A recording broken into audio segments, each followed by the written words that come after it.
I'm Jeff Cobb, this is HybridCars.com, and today we have the 2014 Mini Cooper. You may wonder why HybridCars.com is even bothering with a car like this. Well, we do look at fuel sippers, and that's been part of our bailiwick for a while.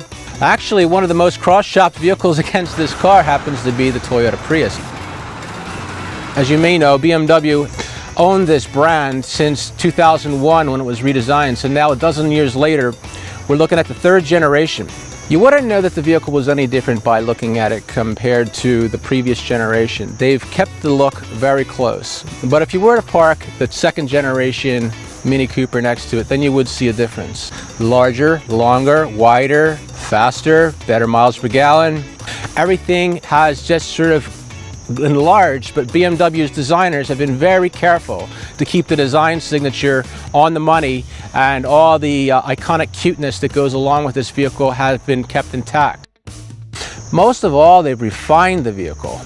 It's not as quirky. Some of the things that used to annoy people, like there used to be a gigantic Speedo over here, it's now where it belongs. It looks like a couple of motorcycle gauge clusters.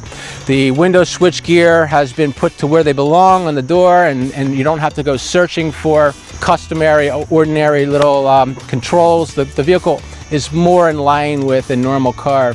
But they've kept the look, they've kept the feel, they've kept the exterior and the interior design, and they've improved it actually in terms of the quality of the componentry, the parts, the materials, the drive experience.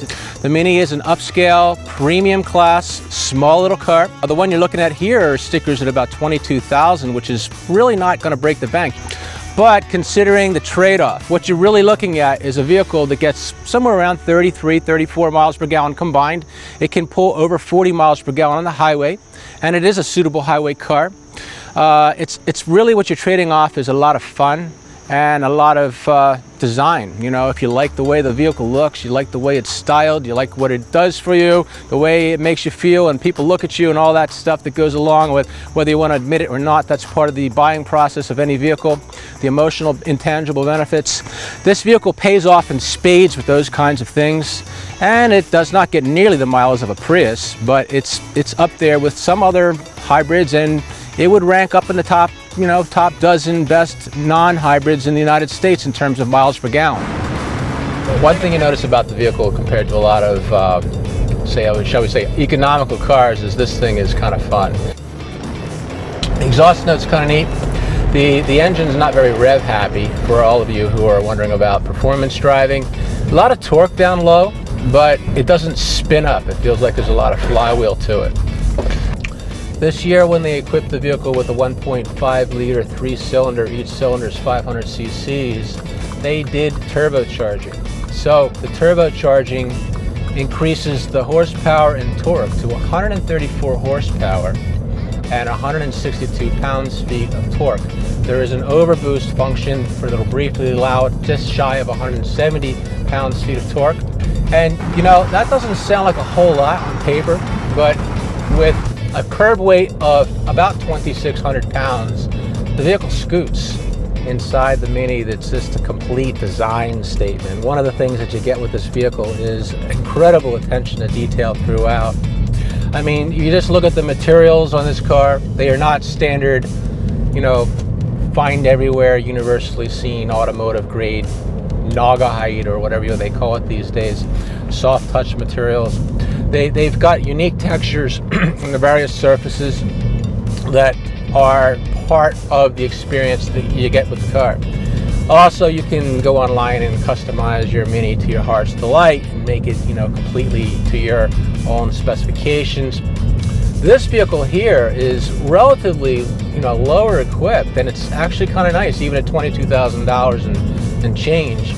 The material on the dash, it looks like fine weave carbon fiber, and everywhere else you've got neat little materials. Driving dynamics, it handles very nicely. You take a corner, it just holds that line, just steers very well, direct feedback to the steering wheel. It is electric power steering, but it gives you pretty good feedback. It's not a numb, vague, off-center feel. Acceleration is is there. The 0 to 60 time for this manual transmission model is stated about 7.4 seconds. Not going to send you back into your back seat here, but it's respectable. It's a lot quicker than the old 1.6 liter 4-cylinder, which is kind of interesting. They've downsized the engine, but they've actually increased the power and the sportiness to it as well. The vehicle is optimal for 2 people, and 2 people pretty much as large as you want. I mean, a couple of basketball players could probably get by fitting in this car, but the people in the back seat will not have a lot of space if they do that. It's kind of like a 2-seater that happens to have a back seat. As a lifestyle statement that also happens to deliver respectable miles per gallon and fun, the Mini is an alternative that is worth checking out.